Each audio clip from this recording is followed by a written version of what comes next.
Kaide. Mine, Namarelva. En dit is Pangtori.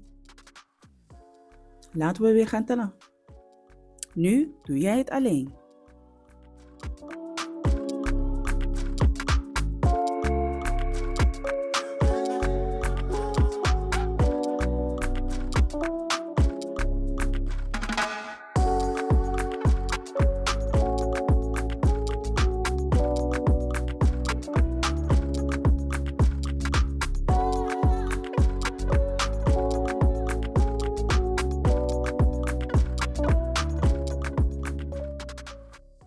Sla deze video op, zodat je er altijd mee kan oefenen.